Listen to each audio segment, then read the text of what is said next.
that just due to the financial restrictions of the city. We know you guys operate on a very lean budget, but it's also important to protect the city and its citizens as best as possible. So, we can go through this line by line item, and I can give you, as much color as you may want on this stuff, or, keep it pretty black and white. But the city's casualty insurance program is all inclusive of anything and everything related to a city's exposure from a liability standpoint.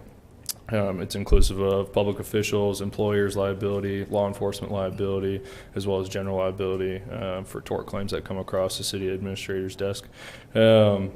So year over year, we're looking at a pretty similar program to what we have in place. We went out to market and got a few additional competitors to what the city's normally had in the past, which has made it a very competitive marketplace for us this year. In terms of our overall spend, we're actually looking at a fraction of a % decrease, which is actually really good for this market. The commercial insurance market is in a very rough spot right now. Across all lines, and liability being one of those. So I am extremely pleased with the outcome we've been able to present to the city and its officials. With the master property program, typically in the past, the city has only had a portion of its assets insured, and this is one of the big pieces within the stair-stepping program that we've actually have come to materialization this year. And so effective July 1st, with your approval, we will actually now have coverage for all of the city's assets, ranging from the library to City Hall, which have been covered in the past, but now we're inclusive of all the fire departments, the airport, any and everything regarding to waste management, water treatment centers, etc. So extremely pleased with the outcome we got there. Cyber liability is what it sounds like. Deals with ransomware attacks on the city, potential hacks within the city's data system. The airport premises liability is exactly what it sounds like. Anything liability that happens on the airport grounds, and then the airport portion of the master property program is inclusive of what I just touched on. So I'll leave it there for any questions you guys may have of me. Councilors, any questions? Is the city portion of the master property that's 90,783, is that what would have been compared to the 70,938 last year? Do I have those numbers right? Yeah. So I can. We have more comprehensive coverage. Correct. Yes. So the $70,000 from last year's spend was only inclusive of the water treatment plant, the library, and City Hall. And so if you look at what we call total insured value, which is the value of all the real property, it was just under 50% of the city's total insured value for that amount of money. What we've done is now insured 100% of the city's total insured value. And so that's where that increase comes from. Perfect. Thank you very much. Yeah, you're welcome. Any other questions? John McKinney, you want to come back up and give staff recommendation? Thank you, Mr. Butler. Yeah, thank you. Staff recommends a motion to approve City of Stillwater property casualty and public officials insurance in amounts not to exceed those listed on the agenda. All right. Councilors? Motion to accept staff recommendations. I won't take this as a slight that I don't have a microphone. Oh, wait. I got the hint, guys. I got it. Well, I am mayor tonight, so. I was wondering why there was an extra microphone next to me. Kind of enjoying it without. I got two. Test. All right. Motion to accept staff recommendations on item A under general orders. Second. It's been moved and seconded to approve staff recommendations. Please vote.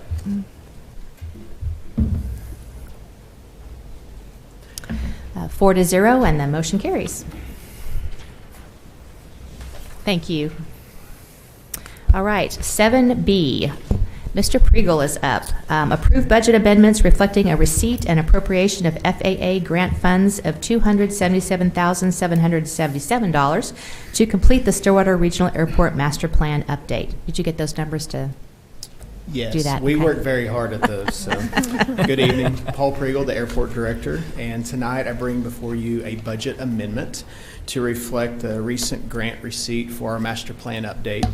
In August of 2020, Council adopted Resolution 2020-14 to authorize airport staff to make application through the federal government for assistance in our master plan update.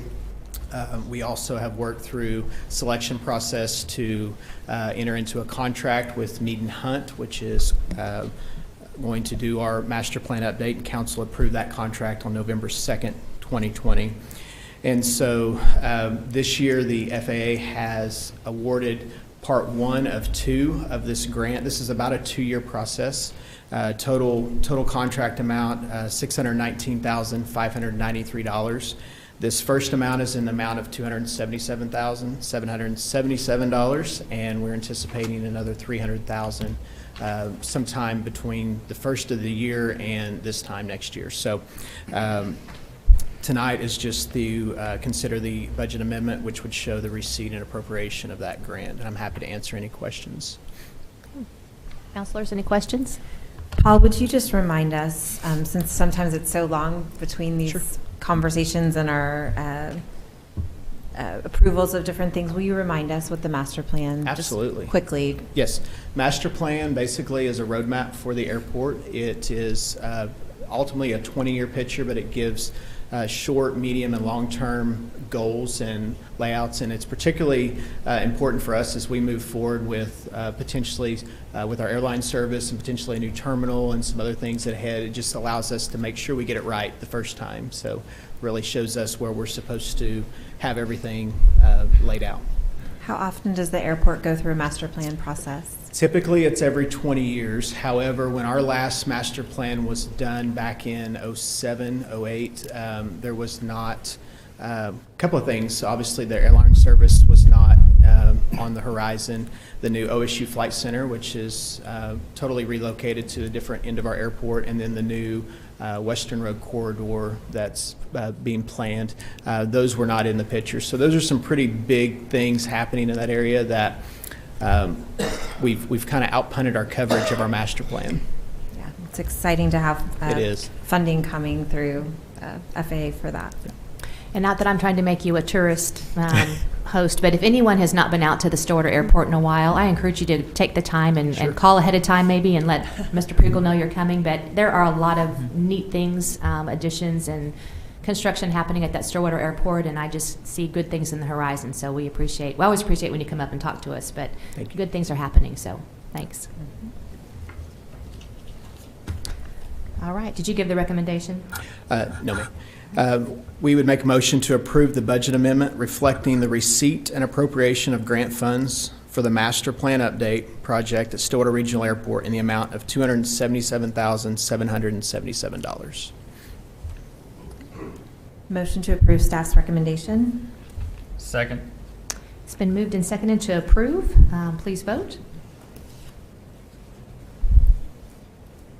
The vote of 4-0, it passes. Thank you, Paul.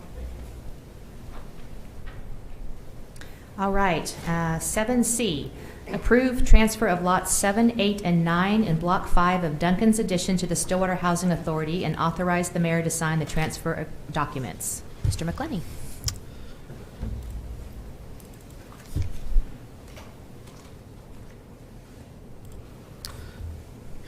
Pull up a little map there to kind of show. Now, the timelines in this report, I'll tell you in advance, are pretty sketchy because most of the people who were involved in these transactions years ago are no longer here. In fact, I was in the 5th grade at the time that this began. But in 1975-76 time frame, the Stillwater Urban Renewal Authority deeded 3 lots at the northeast corner of 11th and Ramsey to the city of Stillwater. And since 2012, the Housing Authority has been maintaining the property under the assumption that it was Housing Authority property. And this was confirmed by the assessor's rolls, by our Stillwater GIS, but not by the deeds themselves, which show that once the Housing Authority began looking into developing the property for low-income veterans housing, it was discovered that the city of Stillwater still owns the property.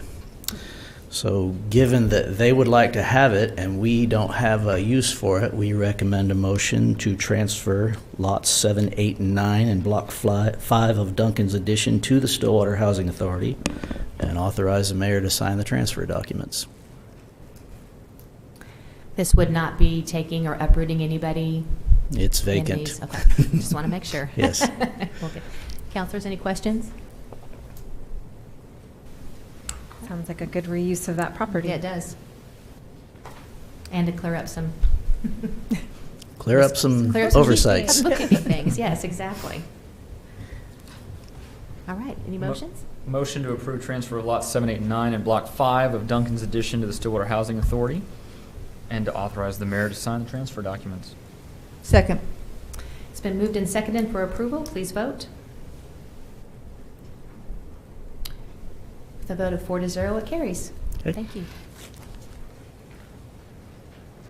All right, 7D, approve bid awards for pavement markings to Action Safety Supply in an amount of $289,970.75, including the add alternate, and authorize expenditures not to exceed $333,466.36. Mr. Millis. Good evening. I am Bill Millis, Deputy Director of City Engineering, and as you stated, here tonight to share the bid results of the FY21 bid pavement marking project in a number of areas as depicted on the map on the screen.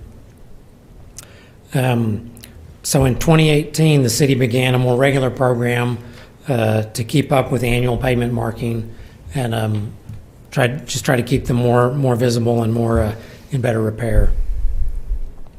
For this year's bid package, only a single bid was received. However, that bid was within 10% of the engineer's estimate and was within the project budget. Also, there are sufficient funds available in the project account without any additional appropriation being necessary. I would, that pretty much wraps it up, so I'd be glad to answer any questions or share the staff's recommendation if you'd like. Have we worked with this Action Safety Supply company? We only got one bid, so. Yes, I'm we've worked with familiar them in the past. Okay. Mhm. Counselors, any other questions? Okay. And staff recommendations? Staff recommends a motion to award the contract to Action Safety Supply for pavement marking in the amount of $289,970.75, which includes the additive alternate, and recommend authorizing total expenditures not to exceed $333,000, $466.36, which includes 15% contingency. Motion to accept staff recommendation. Second. It's been moved and seconded to approve. Please vote. The vote of 4-0, that passes as well. All right, 7E, Stacy Delano. Approve Stillwater Public Library request to apply for an Institute for Museum and Library Services American Rescue Plan Act grant for up to $50,000.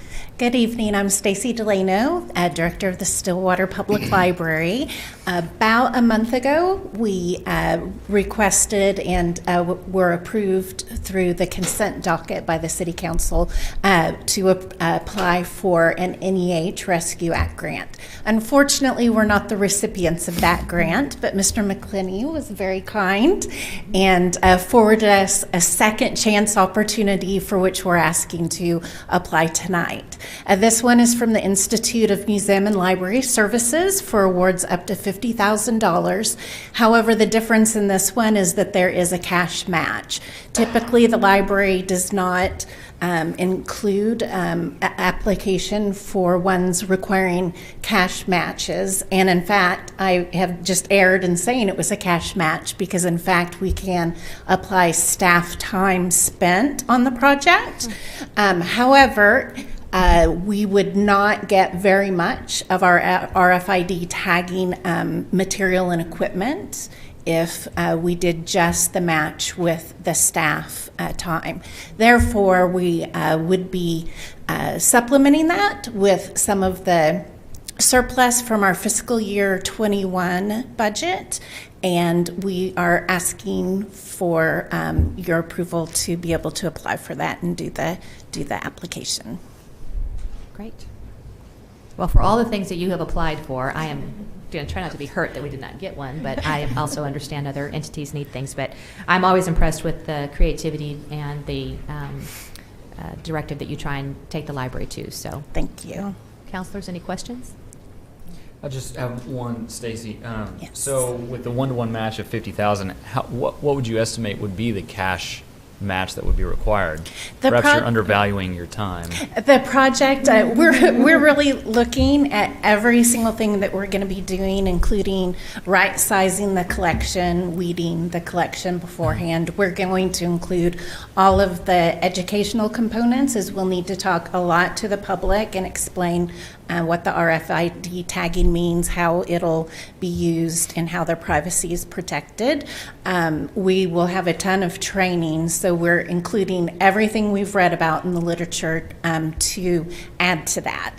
The project will be under $40,000, and we'll probably have half of that in staff time, and the remainder would be supplemented by the surpluses from fiscal year 21.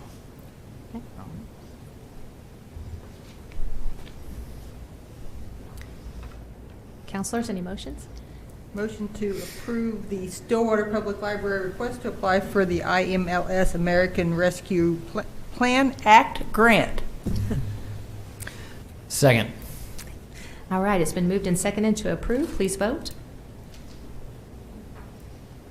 With a vote of 4-0, it passes. Thank you so much. All right, item 7F. In accordance with the congressional action, consider adding Juneteenth to the City of Stillwater holiday schedule. City Manager Norman McNichol. Well, good evening, Vice Mayor and Good Council. evening. Hope everybody's well today and enjoying the cool weather. Yes. On June 16th, Congress passed legislation declaring Juneteenth the 11th nationally recognized holiday. Current nationally recognized holidays are New Year's Day, Martin Luther King Day, President's Day, Memorial Day, Independence Day, Labor Day, Columbus Day, Veterans Day, Thanksgiving Day, and Christmas days. City is closed on these holidays with the exception of Columbus Day and Veterans Day. The city is also closed on the Fridays after Thanksgiving Day. In total, the city is currently closed for 9 recognized holidays a year. This legislation snuck up on us last week.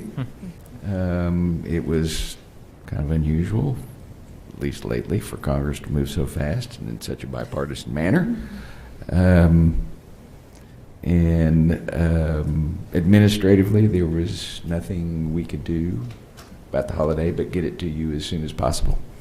So there are some costs to adding a holiday. Non-union employees, we have, people think when the city's closed, but on holidays we continue to collect trash, we make water, we treat sewer, we have police and fire, we have other folks on call for electric and other emergencies that can occur on a holiday. So that approximate cost is about $13,000. The IFF and the FOP work different schedules that vary, and the 2 labor contracts differ a little bit on how holidays are accrued and paid, but the direct cost for those employees with whom we'd have to negotiate this change would be $107,000. So the total cost to the city for adding this national holiday would be $120,000. So, questions, concerns? Counselors, any questions?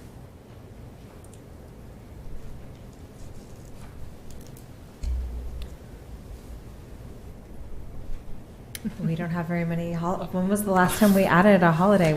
I do not recall. It's been a while. I think Martin Luther King Day I was might have thinking been- the Might have been the last. same, which has been quite some time. Out of curiosity, why do we not close down for Columbus Day and Veterans Day? Is there any rhyme or reason to that, or is that just? I'll just look at you in the eye and tell you I have no idea. I have no idea either. That's the way it's been for a very long time. Evidently, Monty has an idea. I've been around a long time. My understanding is that Veterans Day was traded for the Friday after Thanksgiving. Ah, gotcha. Okay. So Columbus Day is really the only one that we don't have a day off for. That's the only question I had. Honestly, I would say that I applaud personally Congress's efforts and their action in declaring Juneteenth, June 19th, a national holiday.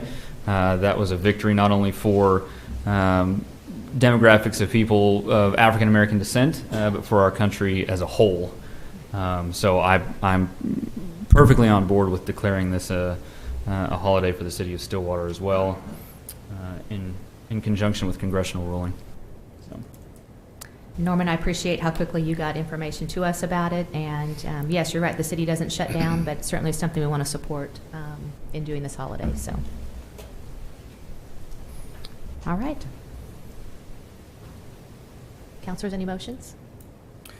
Motion to consider, or motion to accept Juneteenth, a national holiday, and add it to the city's schedule of recognized holidays. Second. That wordy enough? It's been moved and seconded to approve. Please vote.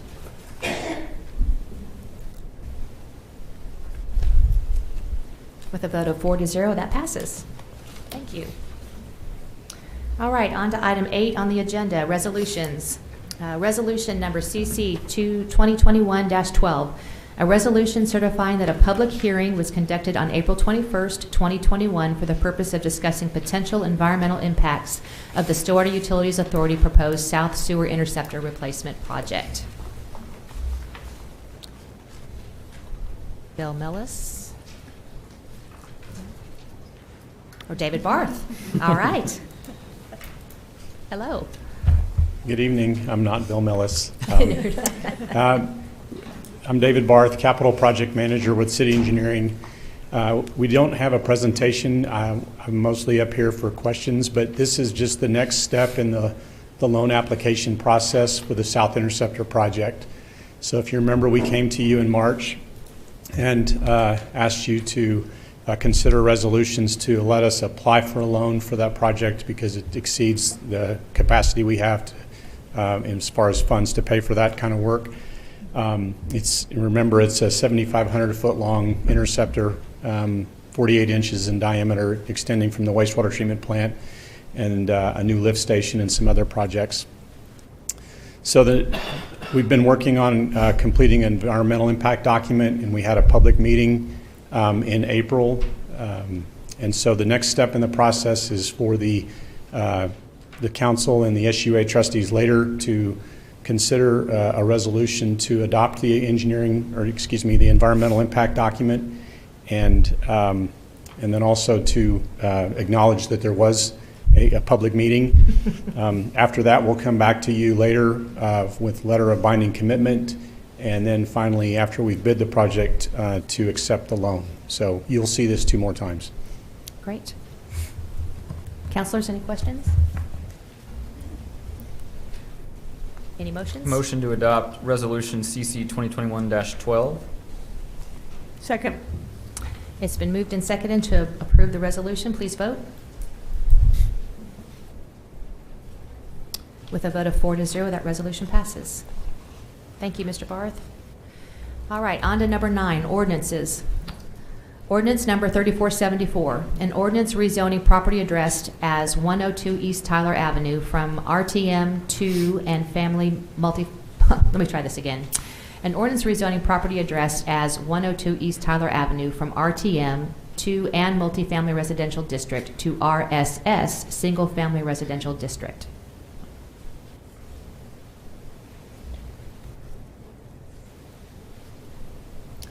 And that rezoning was addressed in a previous meeting. It was, so this is the second? This is, I think it's the this is first reading, but we First reading. discussed. Right. Okay. Well, if there are no questions, I'll make a motion to advance ordinance 3474 to second reading. Second. It's been moved and seconded to move ordinance number 3474 to second reading. Please vote.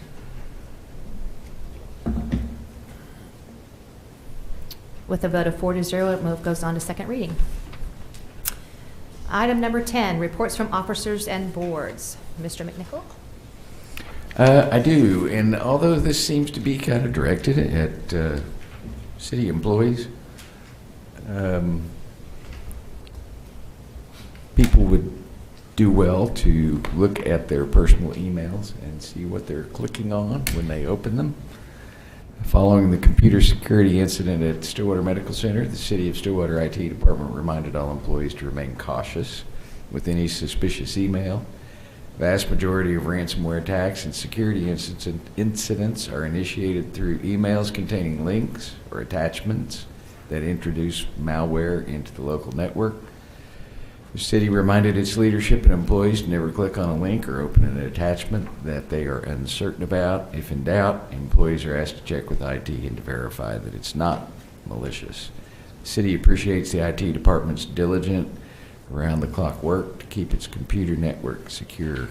And I would tell you that Brad Stewart probably feels a bit put upon over the last couple of weeks because of the millions of questions that he's received. But I will tell you, my 93-year-old father clicked on a link, and we ended up, rather than paying the demand, and I don't remember how much it was, but we just destroyed that computer and bought a new one. So it can happen on a very small scale or on a very large scale. So, Absolutely. and there are some really simple ways to take a look at an email and determine where it came from. Some of them look pretty good, but if you hover over the address, oftentimes you'll find that it's not associated with. I know one that's been going around lately is from a shipping company. And it looks very official, but it is a fishing expedition. So, Yeah, very, very, very serious. Absolutely. All right. Counselor Hawkins?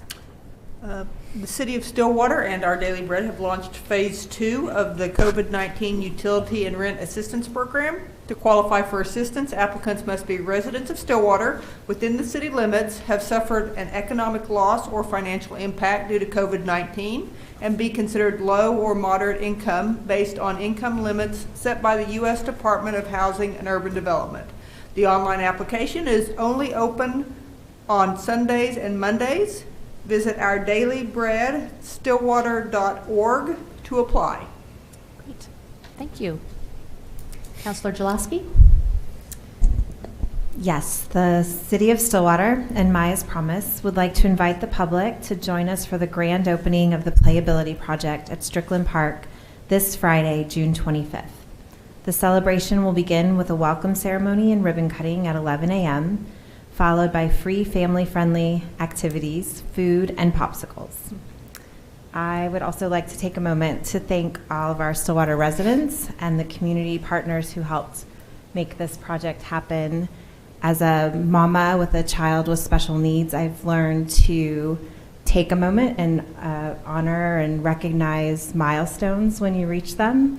And this seems like a really important milestone. We also, as family with kids with a child with special needs, recognize that it's really important to thank the people that help you reach those milestones. And so we really truly are so grateful for all the community that has stepped in and said yes to this project when we've asked for help and support along the way. It's definitely a community playground, and it's been built for everyone. Thank you. You're right. Counselor Wedlake? Thank you, Vice Mayor. Before I read this, I'll say that my kids are absolutely ecstatic about Friday, getting to play on the new equipment that we drive by all the time, it seems like. So on Saturday, we held a ceremony to honor Dr. John Gilbreth with a proclamation recognizing June 19th, 2021 as Dr. John Gilbreth Day.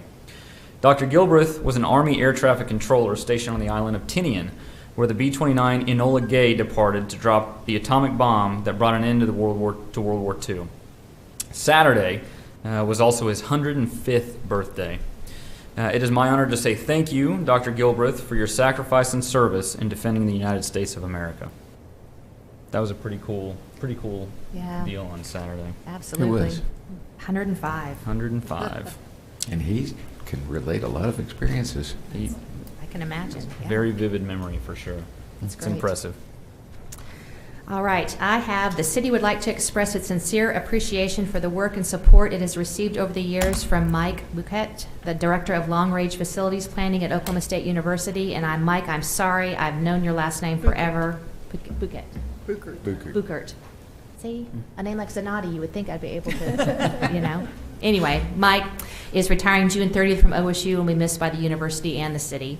He has been a great partner and valuable resource as the city of Stillwater and Oklahoma State have coordinated exciting growth access across the community. We wish Mike and his family all the best, and we truly do. He's been a great partner with us. So, and I did not mean to skip over the city attorney, who is in for John Dorman tonight. Kimberly? Nothing to report. All right. With that, we are have a motion to adjourn the city council meeting. Motion to adjourn. Second. It's been moved and seconded to adjourn. Please vote. With a vote of 4-0, motion to adjourn the city council meeting.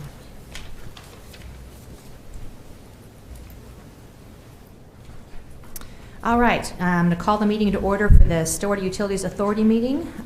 First item on the agenda is the consent docket. Trustees, motion to approve, or any questions on the consent docket? Motion to approve the consent docket. Second. It's been moved and seconded to approve the consent docket. Please vote. With a vote of 4-0, the consent docket, the motion passes. All right, we don't have anyone for public comment. Nothing was removed from consent docket. Down to 5A, general orders. 5A, approve the purchase of FY22 City of Stillwater Energy Center insurance coverage in amount of $253,568 and SUA portion of master property program in the amount of $44,701.94. And this is just another reiteration of the city council. I will once again introduce Ray Butler and then come back and give you our recommendation. Great, thank you.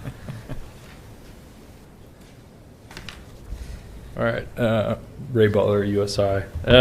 So just further to what we addressed in the city council meeting. So with the Stillwater Utilities Authority last year, we had an extremely difficult time procuring coverage. Zurich, our trading partner last year, decided they wanted to reduce capacity of their coverage by 50%, which required us to go out to market and find 2 additional partners at 25% apiece. This really put a strain in terms of the financial bearing on the city of Stillwater because we ran into minimum earned premium issues, carriers providing coverage for no less than X dollars. This year, however, one of our largest carrier trading partners changed their appetites and became extremely interested in partnering with the Stillwater Utilities Authority and providing coverage to the Energy Center. This is great news for us. In looking at the values down here, we're actually going to see a $50,000 cost savings year over year in our premium costs, as well as improved terms and conditions on the subloans provided. So, very happy with that outcome. Yeah, absolutely. Yeah. How often is that? I was going to say, yeah. Almost hate to say it out loud. Yeah, right. No, and then the last portion of that $44,000 attributed to the master property program is just a continuation of what we addressed in the city council meeting. Trustees, any questions for Mr. Butler? No? Thank you. Mr. McClenny? Awesome. Staff recommendations? Staff recommends a motion to approve the purchase of FY22 City of Stillwater Energy Center coverage in the amount of $253,568 and the SUA portion of the master property program in the amount of $44,701.94. Thank you. Trustees? Motion to approve staff recommendations. Second. It's been moved and seconded to approve. Please vote. With a vote of 4-0, that carries. Thank you.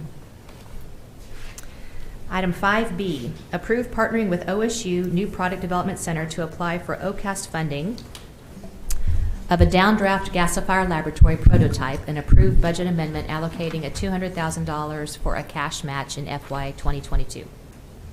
Good evening, Vice Mayor, Councilors. Chris Knight, Waste Management Director. Approximately a year ago, Oklahoma State University New Product Development Center approached the City of Stillwater to partner with them regarding a downdraft gasifier laboratory prototype that they have been working on. The partnership was dependent on OSU receiving a grant they were applying for through Ocass.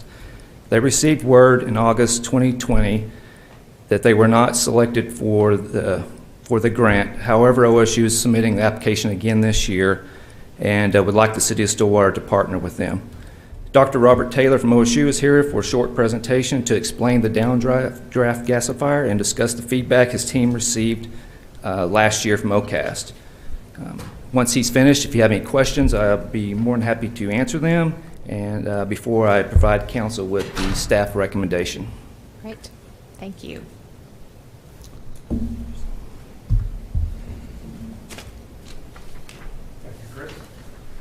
So, do you remember me being here last year? We do. Telling you I would get this done last year? Yeah, well, about 18 months ago. So, this is really an update. I'll cover any of these slides that you want me to, but if everyone remembers me being here, we'll really kind of jump to the big changes. We still have biosystems and agriculture engineering on the team with us. In fact, we've got Dr. Ray Hunke with us tonight, the inventor of this particular gasifier technology. I am the director for the New Product Development Center. We're still on the team. Cowboy Technologies is still with us. Daniel Will is here, and they are still putting up $100,000 in match. Technology Development Center's here. Russell Hopper's with us. A big change is we've added Texoma Manufacturing. It's a major manufacturing group in Durant, Oklahoma. They also have connections to compactor groups. They're building lots of compactors, which means they're in a waste stream that is useful for this technology. The whole point is if we can get one put here in the City of Stillwater, they start building them, it's a new business in Oklahoma, everybody can get one, hopefully. Again, objective is to put a production prototype right here in Stillwater to handle your yard waste problem. Okay, the proposal went in. We had 2 reviewers.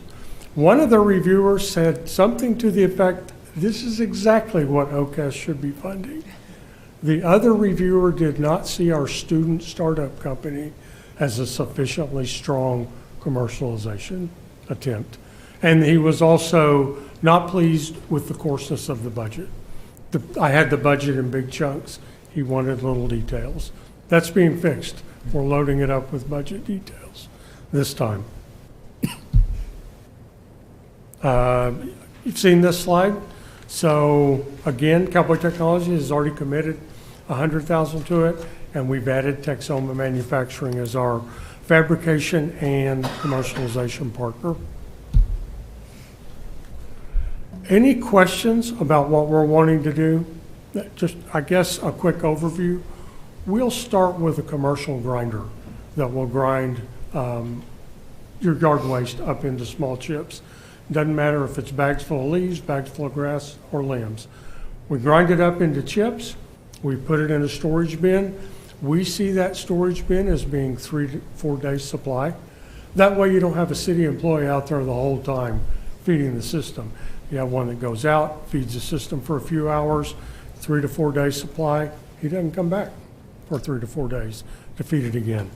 From the storage bin, it goes into a dryer that we will design. The dryer then feeds the gasifier there where it says airlock valve. Whatever goes in, 2.5 tons per day, becomes 10% biochar plus a syngas. The syngas, we then clean it up, send it to a 65 kilowatt hour generator. So we'll be generating about 500,000 megawatt hours annually that will feed back to the grid on behalf of the City of Stillwater, and we'll handle 900 tons of yard waste annually. So that's the plan. There is our system, or Dr. Hunke's system. It's a prototype that sits in the lab.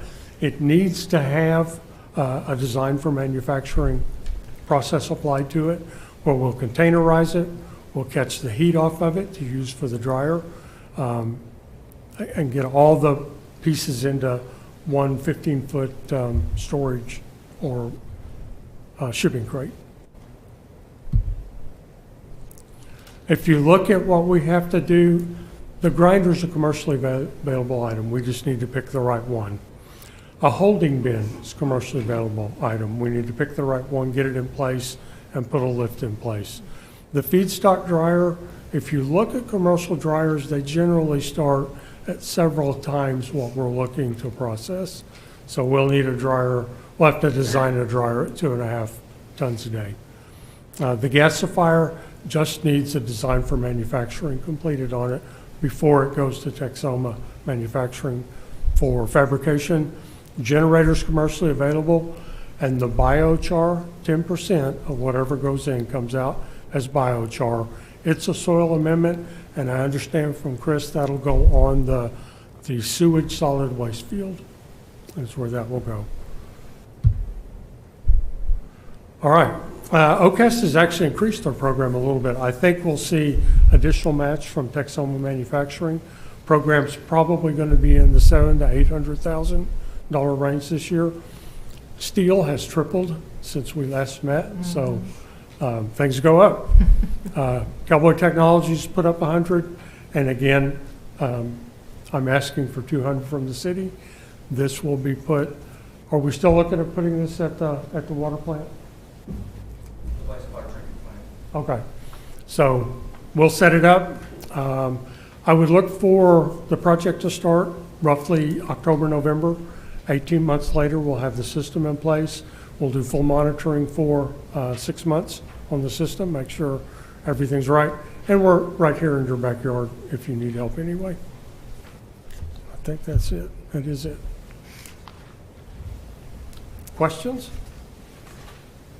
I don't have any questions, Dr. Taylor. I remember when you gave this before, and it just boggles my mind that people can create this. So I'm very impressed that this is happening, and not only is it happening, it's happening at Oklahoma State University. So I'm impressed that you certainly dealt with what the feedback was from the reviewers, got the additional funding source, and going to do a detailed budget. But it sounds like, to me, if you got someone to actually, an additional funding source, that's great. It means they believe in it too. And so to me, that just indicates that it's a good idea and a. So there's never a guarantee, but we should be in a really, really good position to get funded this round. Great. And it's a great example of a partnership between the city and the university that benefits both. Yeah, we like that too. Yeah, absolutely. Indeed we do. All right. Trustees? Thank you. Okay. Thank you, Dr. Taylor. Any questions before the recommendation? Well, you can give us the recommendation. Awesome. Motion to approve partnering with OSU New Product Development Center to apply for Ocass funding of a downdraft gasifier laboratory prototype and approve budget amendment allocating $200,000 for a cash match in fiscal year 2022. Motion to approve staff recommendations. Second. It's been moved and seconded to approve. Please vote. With a vote of 4-0, that passes. Thank you. All right, item 5C. Melissa Reams, authorize an increase in the expenditure limit for the purchase of a wholesaler power from Grand River Dam Authority not to exceed $24,700,000 for FY21. I even had my glasses on. Even I get that. I dropped those zeros. Zeros. My brain can't go that high. 24 million. Melissa Reams, Deputy City Manager. Good evening, trustees. Here before you this evening to ask for an increase to the amount that we had allotted for purchased power back in June of 2020. It just kind of a little history. Remember, we're in a long-term agreement with GRDA to purchase electricity that we sell to our customers. Every year, the electrical staff has a model that they employ to not only project what the revenue will be, but also what the expenditure side will be. And those two things are tied very closely to each other. The projections and the actual, it's a happy thing. The sales have exceeded projections this year, so you know what follows is the expenditure is going to exceed the projection. And I did ask Lauren Smith, who is our electric utility director, was this directly attributable to all the cold weather we had in February? And he said it probably did contribute some, but it just is the nature of the model and the projections. So we can't blame it solely on the bad weather. So we're here this evening to ask you to please increase the allotment that you made back on June 30th of 2020 from $24 million to $24,700,000, and that should get us through the end of 2021. And I'm happy to answer any questions you might have. Yeah, just to clear up any confusion, this is an increase of $700,000, not an additional $24,700,000. Correct. Thank you, Dr. Wedlake. Yes. Also, I do want you to know that this money is going to be, it's going to be in the form of a budget revision. There was ample funds within the current operating budget that we could move up to the purchase power account. Okay. That answered my question. Trustees, anything else? Okay. I think it just that goes. expenditure will eventually be offset by revenue to a degree. Yes. But we are, less than 10 days away from the end of our fiscal year, so it'll all come out in the wash. Mm-hmm. Yep. I am just extremely grateful for the partnership we have with the Grand River Dam. I am too. I mean, we really are very fortunate. So, Yes. All right. Trustees? Motion to authorize an increase in the expenditure limit for GRDA not to exceed $24,700,000 for fiscal year 21. Second. It's been moved and seconded. Please vote. With a vote of 4-0, that motion passes. Item 5D, approval bid recommendation for mass deployment of electric smart meters and water meter radios to Techline Inc. in the amount of, I'm going to get my zeros right, $6,487,069.44. Authorize expenditures up to $7,135,775, base amount plus 10% contingency, and authorize general manager to sign the contract documents. Mr. McClenny. John McClenny, Special Projects. Seems like I'm all over You're the place up here, tonight. yeah. In 2019, the SUA trustees authorized the Advanced Metering Infrastructure Project. We subsequently initiated a pilot project of approximately 200 meters. That would be 100 water, 100 electric, and 3 data collection units in the operating software. We completed all that in December of 2020. After that, the pilot project was tested through 3 billing cycles, and the readings were human verified, so that we made sure that what the machine was telling us was verified by our people on the ground. The pilot project is actually in use at the installed locations, so those meters are up and running and doing what they're supposed to do. We subsequently solicited bids for the mass deployment of the electric smart meters and water meter radios, and we received 3 bids, and the bid tabulation is in your packet. The lowest bidder meeting all the specifications is Techline Inc., based in Austin, Texas, with facilities in Shawnee, Oklahoma. We anticipate construction of the AMI system will take 12 to 18 months. We currently have $8.2 million available in the budget, and there will be additional expenses. We have to install additional data collection units as part of this project as we move forward. And this is the best estimate that we had at the time of the number of meters that we'd be replacing is what the bid is based on. That number is always changing. They increase even as I'm standing here, I think. So we solicited bids on a unit basis so we could increase and decrease quantities as necessary. And we recommend a motion to award the bid for mass deployment of electric smart meters and water meter radios to Techline Inc. in the amounts listed. I am primarily responsible for shepherding this project and making sure it keeps moving forward. I have a team of experts who can back me up to answer your questions, so I'll open it up for questions. Well, I think my first question is I want to address the 2 speakers tonight and just see if there's any feedback on their concerns they have for these smart meters. And are we saying everyone needs to have it? Is there an opt-out opportunity, or?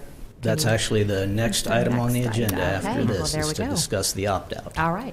Of the people that were in the pilot project, have you received any feedback related to those types of concerns that were voiced tonight? Not that I'm aware of.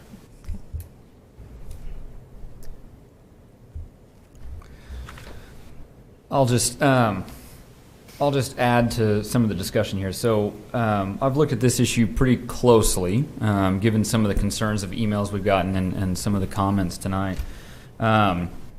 There is, as far as I can tell, and I've done a fair amount of digging through literature in between looking at COVID literature and things like this.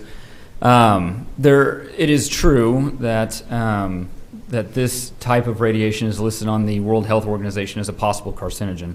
That recommendation seems to arise out of an abundance of caution. Certainly there are no long-term, however you want to define that, studies showing longitudinal safety in these. However, the data that we do have available to us shows that largely that this type of, well, I would say this quantity of radiation does not seem to increase the risk of things like carcinogenic instances or incidences. As somebody who spends a lot of time studying the human nervous system, I can say that from the point of brain tumors specifically, or tumors that affect the central nervous system, I have not read any convincing literature to show that this quantity of radiation increases that risk. Having said that, however, I do agree that this is something that should be, that our citizens should have the ability to opt out of if they want to.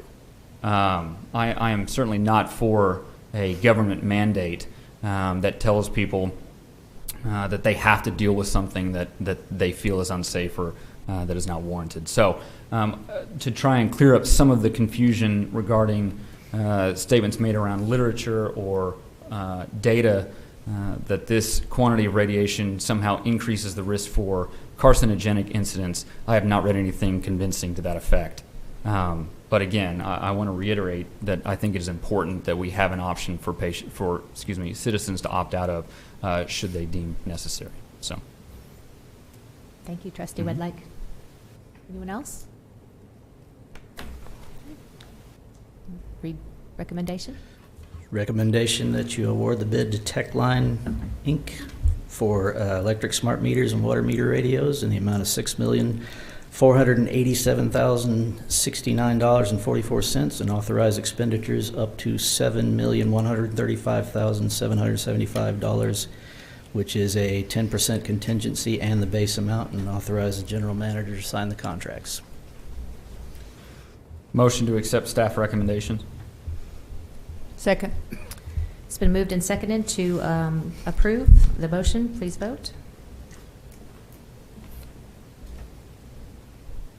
It's a vote of 4-0. Motion carries. Thank you.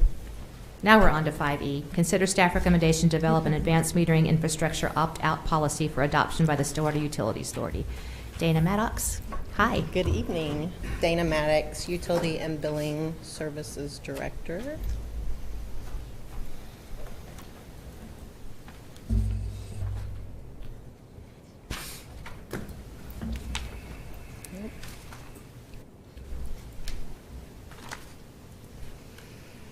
Okay, so I am here to talk to you about the advanced metering infrastructure. The PowerPoint has changed from what was in your packet a little bit, so when we walked through that presentation Friday, the slides got a little complicated and hard to read. So the slideshow I'm going to show tonight is a little bit different than what was in your packet. So as we move forward with the mass deployment of the advanced metering infrastructure, a decision needs to be made on if customers should be allowed to opt out, and if so, a policy that addresses the cost and the process for them to do so.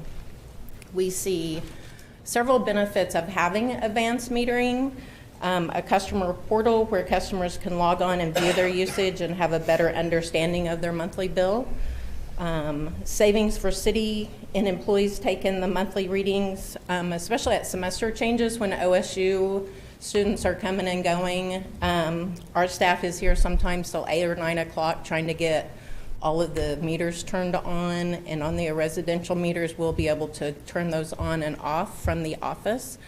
And just some safety for our employees going out and trying to read meters in people's backyards and dogs, and unfortunately dog bites sometimes. Just faster power outage notifications. So with this system, a lot of times we're hoping we'll know your power is out before you do, and hopefully back on before you may even get home from work.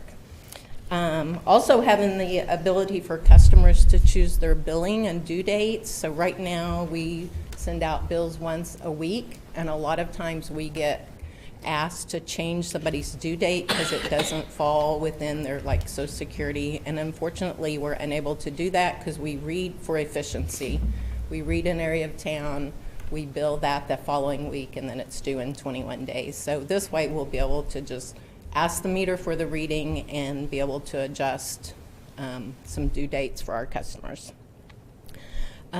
Digital technology, metering technology has been in use around the world for more than a decade, and the RF transmitters for our water meters in Stillwater has been in use for about a decade. So we've had the ability to read your water meter from the office. While we don't turn those on or off, we do gather the readings.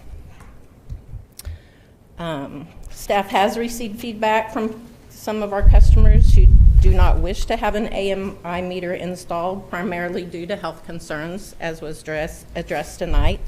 And we anticipate there may be others that haven't spoke tonight that we will hear from. In-depth review of scientific literature confirms that the small amount of RF energy produced by the AM meters do not appear to be harmful to human health, and Dr. Wedlake kind of addressed that. The SUA advanced meters will comply with FCC exposure limits and exceeds those requirements as well as the international requirements. We had this slide that we found that just shows in terms of RF output, SUA advanced meters typically compared to other common household wireless devices, as you see on the screen. The RF exposure decreases with distance from the devices. The SUA's advanced meters are mainly installed on the exterior of the building, whereas much higher emitting devices are often operated only a few feet from the user. Some utilities have seen better acceptance results with the policy that addresses rather than resist opposition. So we definitely want to take our customers' concern into account.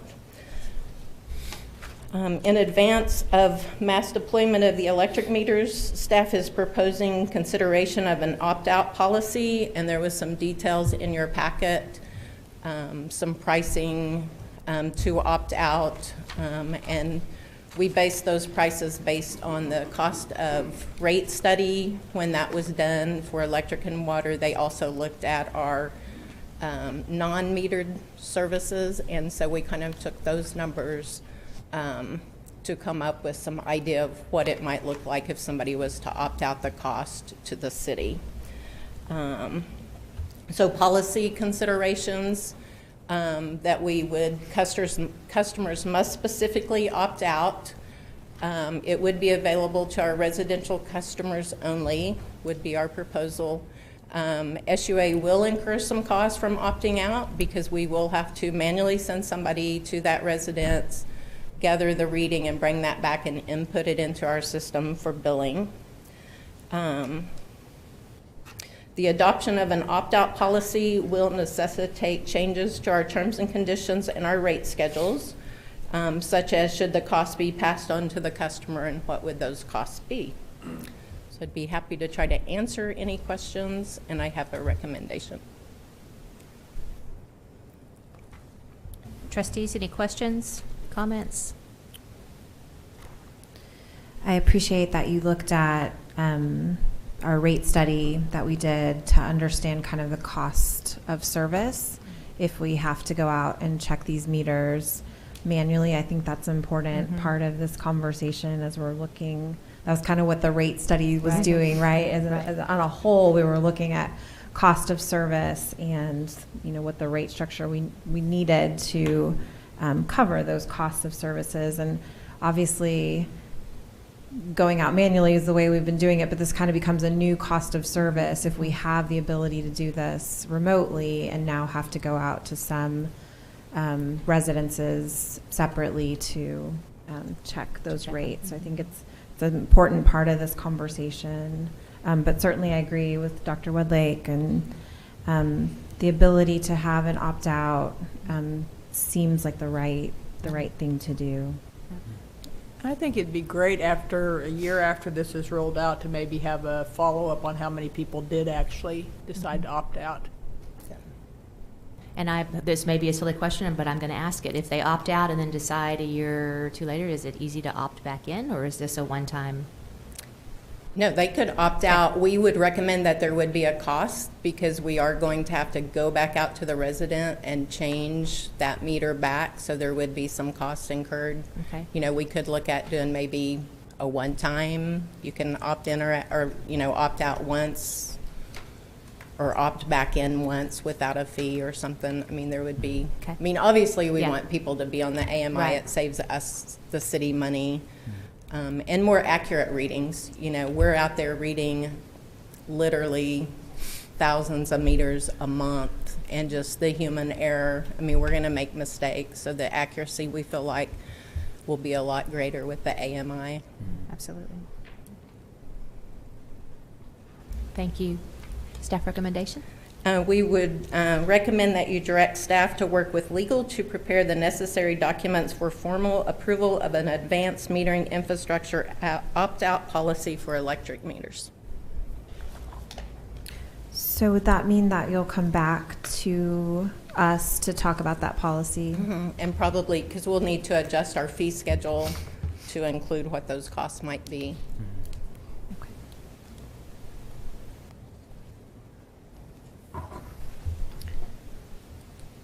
Trustees, motion?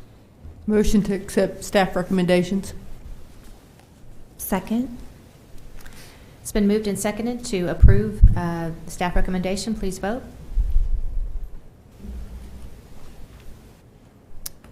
With a vote of 4-0, that passes. All right, on to item 6, resolutions. Resolution A, resolution number SUA 2021-5, a resolution certifying that a public hearing was conducted on April 21st, 2021 for the purpose of discussing potential environmental impacts of the Stillwater Utilities Authority projected South Sewer Interceptor Replacement Project. We won't have, well, I guess David left, but this is just a continuation or a second of what we did in the City Council meeting. So trustees? Motion to adopt resolution SUA 2021-5. Second. It's been moved and seconded to approve. Please vote. With a vote of 4-0, that passes. On to item 7, reports from officers and boards. Kimberly, you have anything to report? Trustees? City manager? Nothing to report, thank you. Motion to adjourn? So moved. Second. It's been moved and seconded to adjourn. Please vote. All right, SUA meeting is adjourned. We are to the final one, SEDA. I call the Stillwater Economic Development Authority meeting June 21st to order. Item number 2, consent docket. Trustees, motion to approve the consent docket? Motion to approve the consent docket. Second. It's been moved and seconded to approve the consent docket. Please vote. With a vote of 4-0, that passes. We are down to number 5, general orders. General Order A, consider Downtown Tiff Implementation Policy Committee's recommendations for the Campus Corner Creamery LLC project and authorize staff to move the project forward and present a redevelopment agreement to the trustees at the next SEDA meeting. Melissa Reams and Justin Miguez. Good evening. Melissa Reams, Deputy City Manager, and I'm here this evening to talk TIF number 3. And towards the end of the presentation, we also are going to talk a more broad subject that will include our TIF number 4 out over at Boomer Lake Power Station. And just to give you a little bit of history, because these things have taken so long, but I want to make sure that you as trustees and our listeners this evening understand exactly what has transpired and gotten us to this point tonight, because there's some exciting things happening here. So TIF number 3 is what we call our downtown campus link TIF. It links the university campus area to our historic downtown. And that TIF was established in July of 2018. Remember, this was the first time the city had an ad valorem and sales tax combination TIF. We have our North TIF, which is anchored by Academy and Walmart Neighborhood Market on North Perkins Road, but that is totally just a sales tax TIF. So a little bit of a difference there. The TIF itself started collecting, or the TIF fund here within the city started collecting taxes off of the increment. And again, the increment back in 2018, the county assessor established a baseline value for all the properties within the project plan within the TIF area. And anything appreciation-wise that happens to those properties above this base value becomes increment. And that gets scraped off into a separate pot called TIF. All of this happens in the background. The taxpayer themselves do not notice a change at all. When you pay, well, a lot of us, our mortgage companies pay our bills, so we just kind of see it when we're doing our taxes. But there's not a noticeable difference for you, the taxpayer. But it's internal, and it's how we're using that appreciated value to help reinvest in our community for economic development. So we've collected on 2019's property taxes, and we've collected on 2020's property taxes. Finance Director Christy Cluck and myself have worked very closely with Carla Manning, who is our county treasurer, and her staff, and really gaining an understanding of how they process tax collections and working to complement each other as we bring that money into the city. The TIF number 3 bears all the valuation and calculation adjustments. So kind of think with me the process here. The county assessor will certify the valuation records probably in July, August timeframe, and he issues a report to the excise board. And you'll see that report online on his website. He's established to the best of his ability what he thinks the taxable values within the city of Stillwater, Payne County, any of our little sister cities is going to be for that next year. There will be times when those calculations are challenged or those valuations are challenged. And that happens generally, or can happen on the back side when the tax bills have been sent out and people, well, the city got one. We bought property up North Washington, we call the NX property. The city's tax exempt, but we got a bill for the taxes on that piece of property. So I had to call over to the county assessor and say, whoops, I think we had a oops. They said, yes, we had an oops. So then they sent a credit memo, if you will, over to the county treasurer and say, don't collect this tax. Well, if that all happened within the increment district, the increment bore the brunt of that adjustment.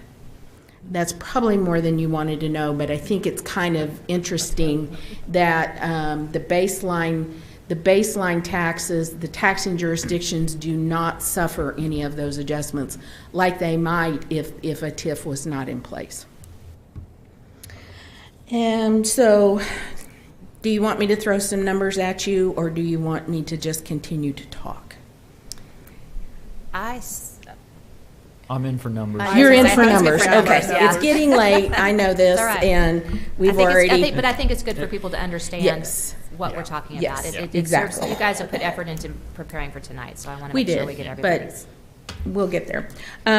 We also, the city took on Christy and I agreed with Carla and her staff that the city would take on remitting what I call the hold harmless or the promised amounts to the taxing jurisdictions out of the increments. So Christy and her staff have done a lot of legwork getting that all in place, and to date we have transferred everything that we're going to do this, I think, quarterly, and we've transferred everything so far up to the last quarter. So we're all caught up now. So here we go. As of 6/7/2021, 2019 total receipts into the TIF were $283,661.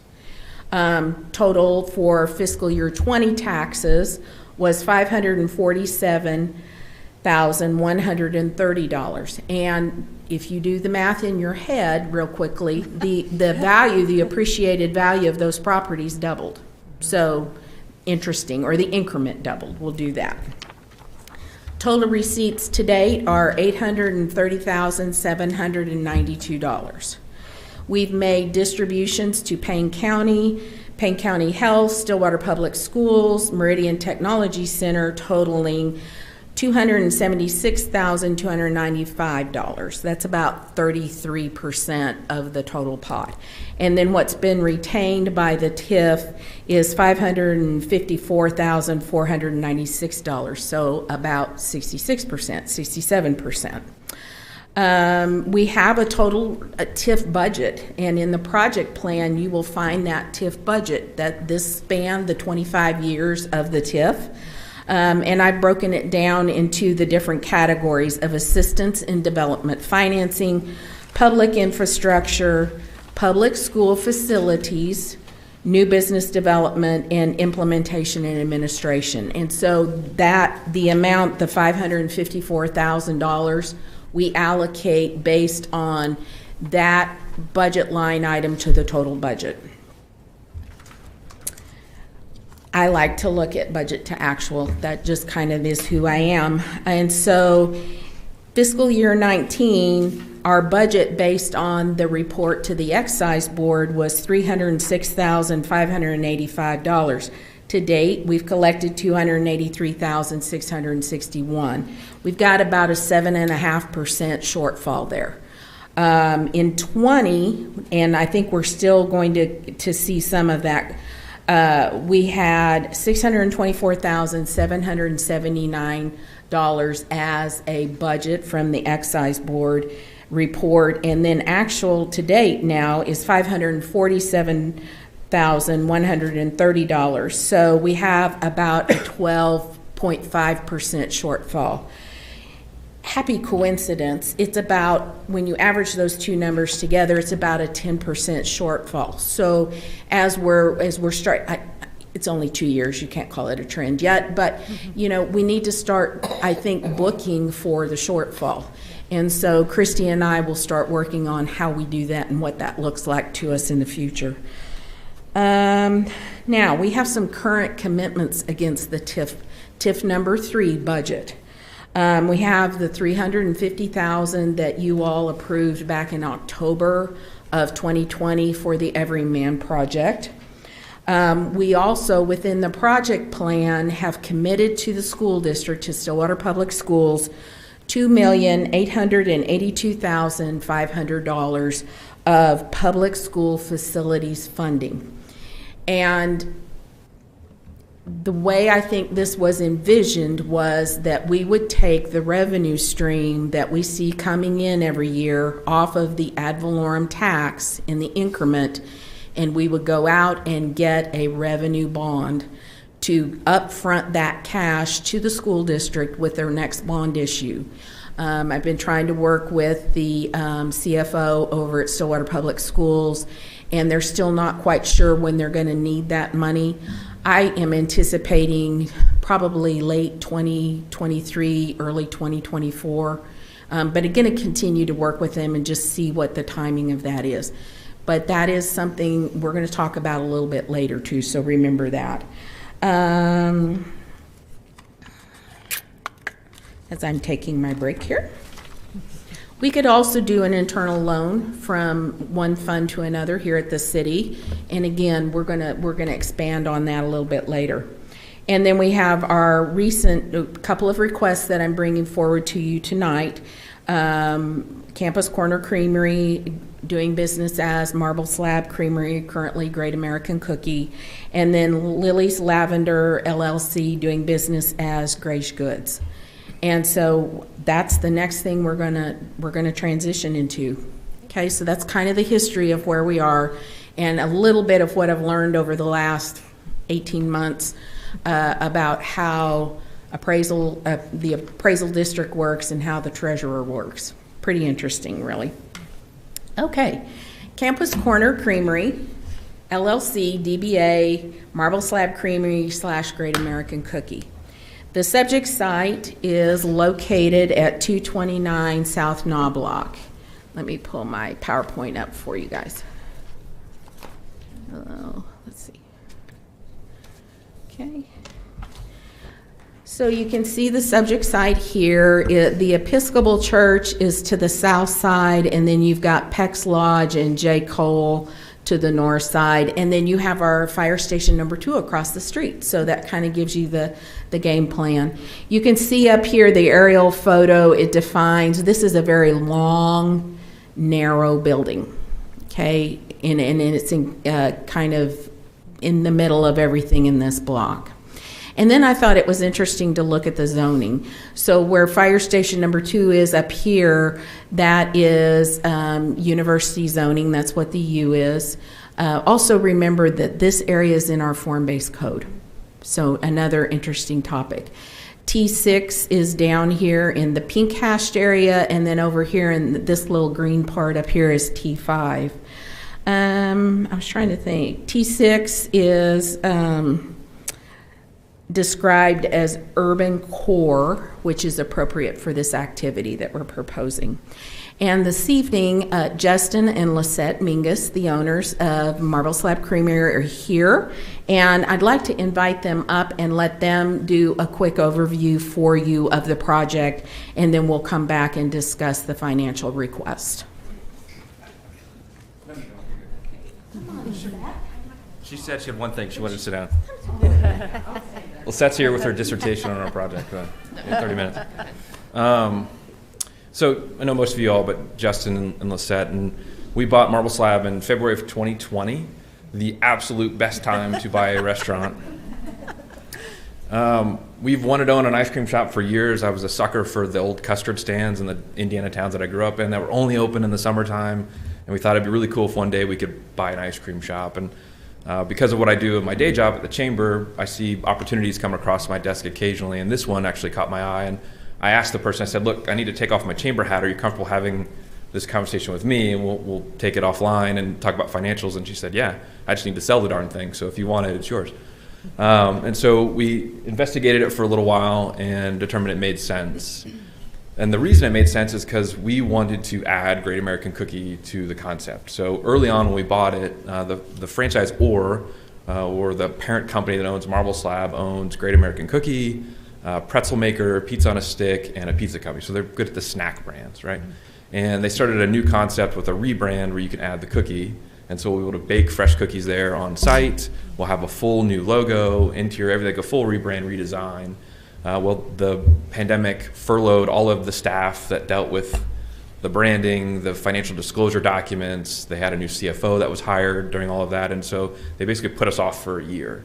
And we weren't able to sign the documents until January of 21 to kind of start the process where once you sign that, then they give you the book with all of the designs, and I can hand that to Lock Construction and Integrated Architecture to start drawing everything up. So I was hoping we'd be here a year ago, but here we are now.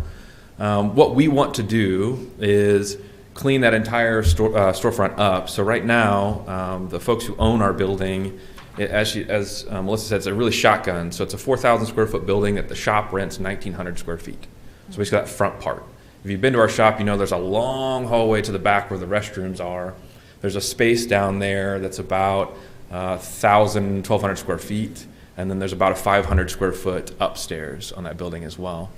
OSU Spear School rented it for a graduate computer lab for a little while. There was 2 or 3 different home health agencies that rented it over the last decade, but it's been vacant more than it's been rented. And it needs a very special operator because obviously you can see there's not much frontage. You're not going to put a retail shop where they have to walk down there. So it has to be office based. So we want to close that off. The door's going to go away. It's going to be all glass. So it'll be a full glass storefront. We'll center the signage. It'll be a brand new sign with our branding.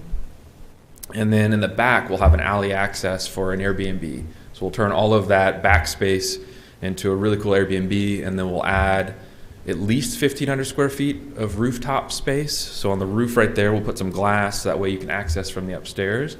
The roof could hold more, and the structure will be able to hold more, but budgets are what they are, and so I have to start with 1,500 square feet, and we'll see what else we can add.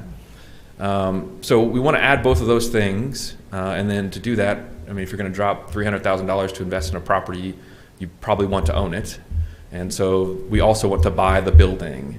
There aren't many properties that come up for sale in that space, and so you kind of one-off negotiate with whoever it is. There's not really a realtor. They don't go out, and so the price that we came to is obviously a lot more than what the assessor has on the books, but I do think it's a fair price considering around the corner there, you know, Chase Bank came in and bought an even smaller section for more than what we're going to be paying for our building. So at least I know I'm not going to be the top end of our neighborhood, if you will. So that's generally the project description. You know, I think you said you're going to do numbers in a little bit, but roughly $600 to buy the building, $168,000 to renovate the cookie and ice cream shop, and about that equal amount to add the Airbnb. It'll be a 4-bedroom Airbnb with the bedrooms and a half bath downstairs, a full bedroom and full bath upstairs with the entertainment space. So the living room, kitchen, everything will be upstairs as well. I think I covered it all. Sounds good. That's all you got? Yep. I will say it's fun to be here tonight to know that we've got a project for Campus Corner and a project for downtown. We also have a project for entrepreneurs who, it doesn't feel like a side hustle most days, but we have day jobs and other careers and trying to you know, improve the community on the side, which I have to go make ice cream tonight, and I'll probably be there till midnight tonight, so it's not much of a side hustle. But I think it's fun that you get to have projects that are that, right? They're homegrown, literally homegrown, and born and raised with Shannon, and we've been here for 15 years or so. So it's cool to be a part of that process. I'll stop talking.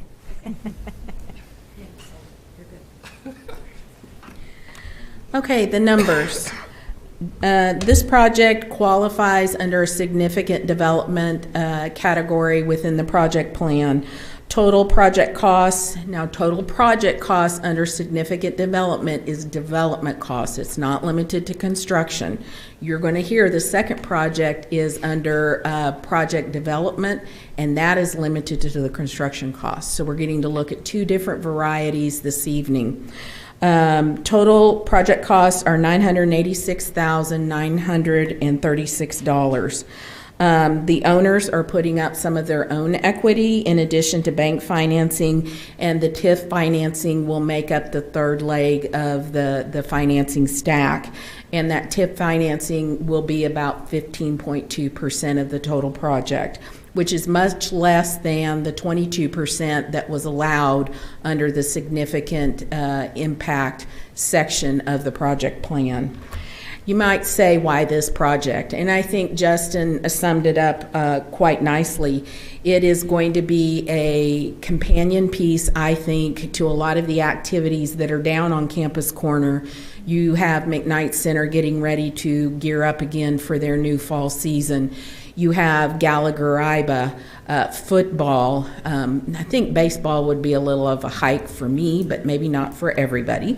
And then you have things like graduation and student tours. It really is such, the bed and breakfast aspect is such a nice complement.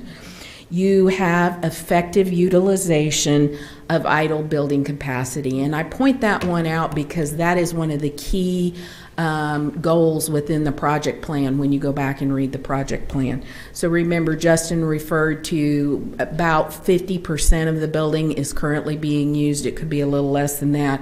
And now through this redevelopment, we're going to have 100% utilization of the building. again, the creation of active, high quality mixed-use developments. These two, the cookies and the ice cream, are all part of the same franchise group. I've actually seen this blend in Huntsville, Texas. And again, Huntsville is somewhat similar to Stillwater. It has Sam Houston State University. It also has the Penal group down there as well. But, you know, they are about our size, and they have a university, and that looked like it was doing very, very well. And then when I was in Dallas on Walnut Hill and Plano Road, more down towards, well, Walnut Hill, on the Walnut Hill side. There it is again in a shopping center with an Andy's Custard just kitty corner across the street, but seemed to be doing very well, the blend of the cookies and the ice cream. And we think that's a product offering that's going to appeal to a lot of people. They've broadened their appeal across their customer base. So when TIF number 3 was implemented, part of that implementation was to form a citizen/taxing jurisdiction implementation committee. I know I'm using implementation a lot. The committee heard the proposal. They actually have heard from Justin twice, I believe, about the project. And on the second presentation, they did vote 3-1, recommending that you, as the trustees, consider this project for funding. Some of the concerns from the dissenting vote was that the area is not bladed or in need of assistance. The visibility of the project, or sorry, not visibility, but the viability of the project from a financial standpoint. They questioned whether sales tax is collected on Airbnb, and I have confirmed with my friends at the Tax Commission, yes, it is. Especially if it is through, we use Airbnb as a generic term, but I believe Justin and Lisette are in the process of registering the building with Airbnb, so we should be getting that sales tax.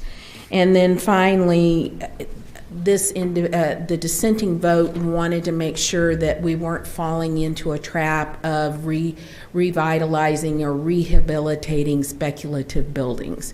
And I don't think that really is a good criticism of this project. So the rebuttal from the other members were that really all of Stillwater is considered blighted. If you go out to Department of Commerce, we're in a blighted area. We have to kind of look at what the committee's scope is and what their primary purpose. And their primary purpose is to evaluate whether the project fits within the guidelines of the project plan.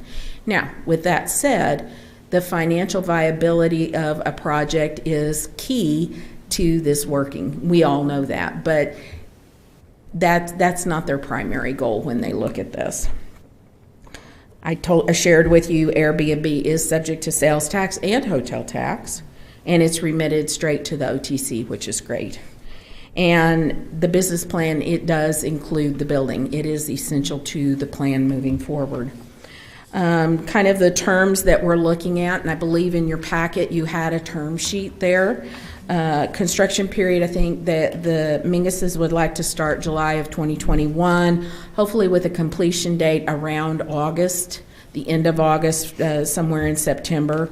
Requested upfront funding, and again, we're going to talk more about upfront funding here in a few minutes, of $150,000. The loan terms between SUA and SEDA. SUA is going to loan the money to SEDA, so SEDA can upfront the money to the project. Would be 15 years at 1.75%, and that the interest starts ticking when we make the distribution of the money. The sales tax increment accredited to the pot would be 2 cents, the undedicated 2 cents of new sales tax. So the way I calculated that benchmark for sales tax, I went back and looked at the property starting in 2015. And granted, that was not when Justin and Lisette were the owners. But you can see a trend of how that business was doing. And unfortunately, I think that business was somewhat on the decline because you could see the sales tax start to drop off. Justin and Lisette have had the business since February of 2020, so say March of 2020. And even through COVID, they managed to hold steady. And we, through the first quarter, have started to see what I think is increased production in the business. There will be a minimum guarantee, continuous operation for 5 years, and SEDA, again, will have approval of all the design, development, and construction documents. So, any questions that I might answer for you on this Campus Corner Creamery? Or that Justin and Lisette can answer? Trustees, any questions? So, Melissa, you had mentioned that this property falls within the limits of the form-based code. Right. Assuming that everything we've looked at that's been proposed falls within the parameters of that. That is correct. If I think in your packet you had the executive summary that went with this project, and we refer these projects firstly to planning. And I don't know if Lance is still here with us. No. Okay. But Brady's here. He might, if we have questions about that. But this is what was written on the executive summary. Form-based codes, T6 urban core, all cosmetic changes must comply with the adopted regulations. Density is not applicable. So as long as this signage complies with the form-based code, which they would have to go through planning to get that approved, we should just be fine. And when we talked about zoning requirements here, it said T6 urban core is appropriate for this activity.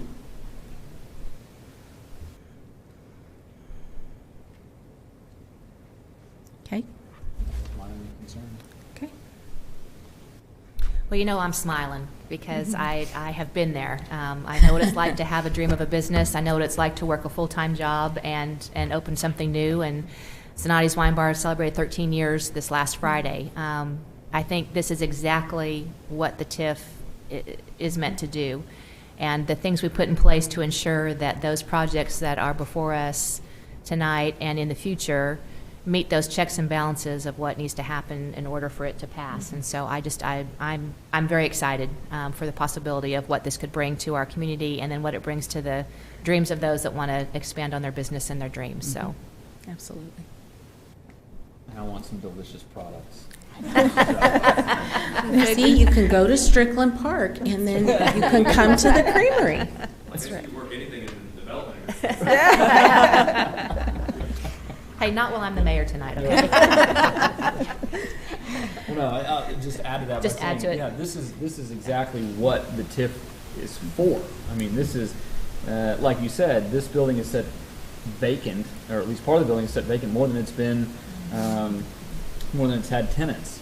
And certainly that's not a good way to continue economic development, to have abandoned buildings in places that we need commerce. And so if there is a project that's going to change that fact, that's exactly what we're trying to do here. So this is an easy one for me. Melissa, I really appreciate all the in-depth. It's like you said, we talk about these things and then we don't talk about them for a while, and it is really helpful in the context of real, actual projects to kind of understand how this process that we put in place so long ago is working. I also am really passionate about breathing life into underutilized spaces and bringing them back into beneficial reuse, and doing that with ice cream and cookies just sounds like the best way to do that. So, it's exciting that members of our community are dreaming with us. So thank you for that. So our recommendation to you as trustees this evening is that you direct staff to work with the Center for Economic Development Law and Justin and Lisette Mingus in entering into a redevelopment agreement. And our hope is to bring that redevelopment agreement back to you at your July 12th meeting.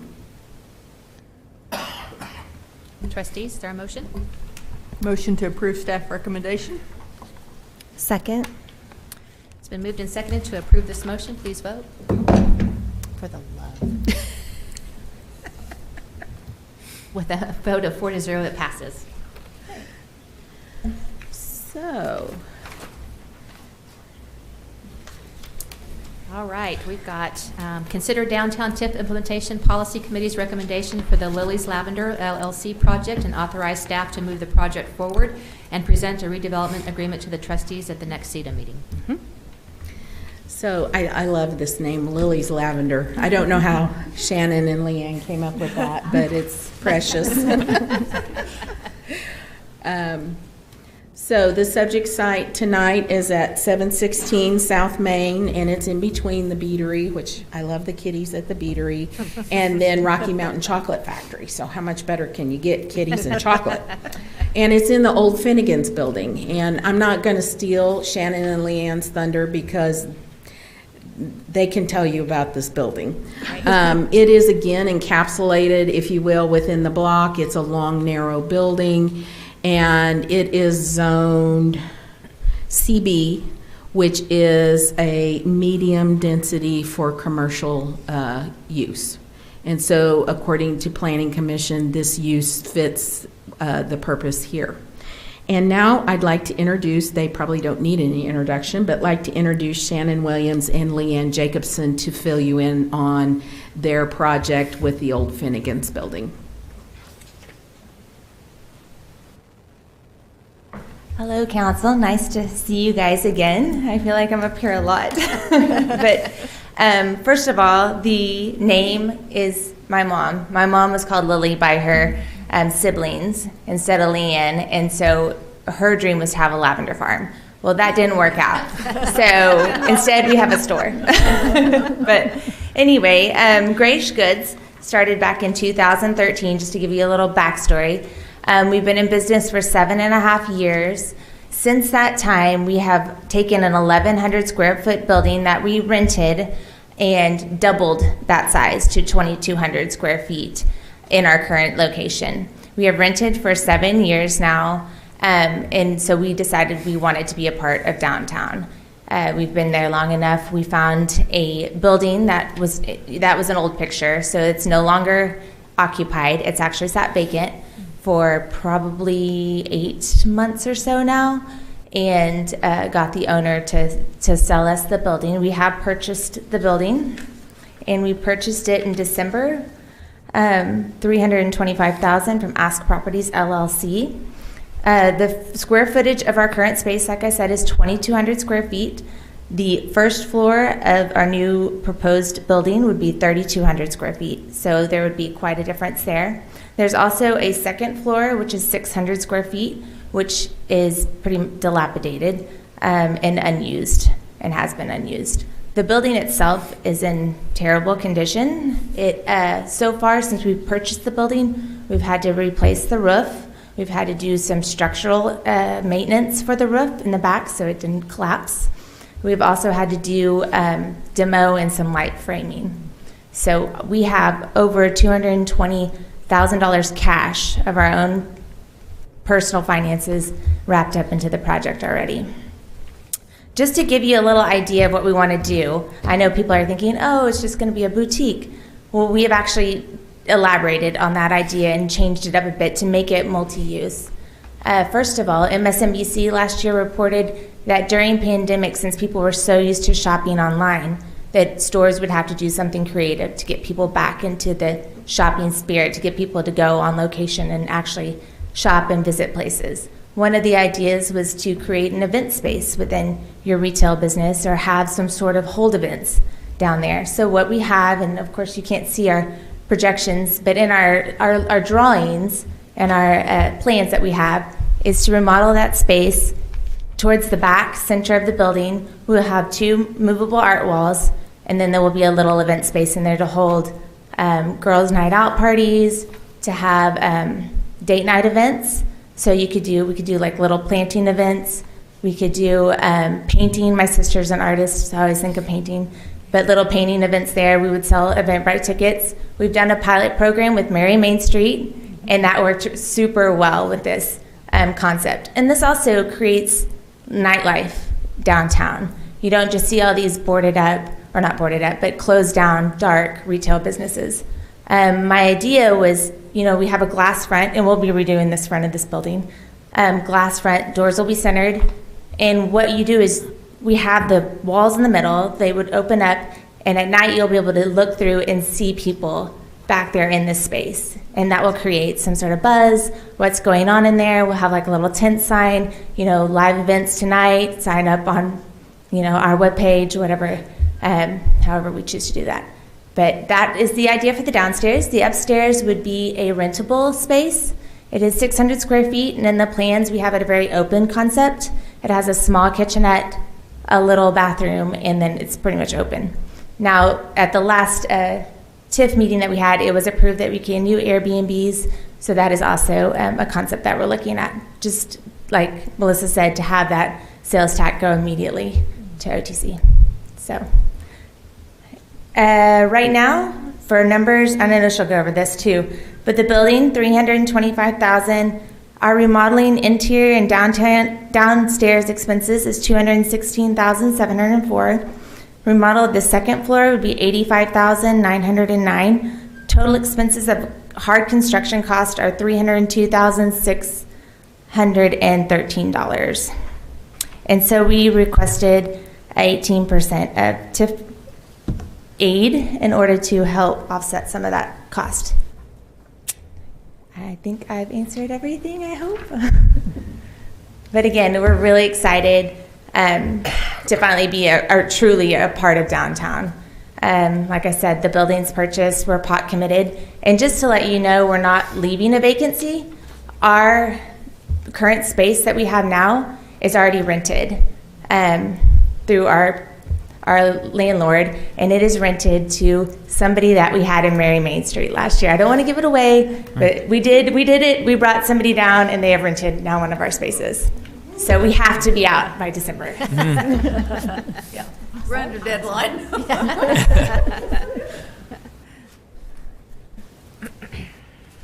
Okay, are you excited? I'm just, yes. Okay. So I think Shannon gave you quite the rundown. Again, this project qualified under project development, and the base percentage there was 12%.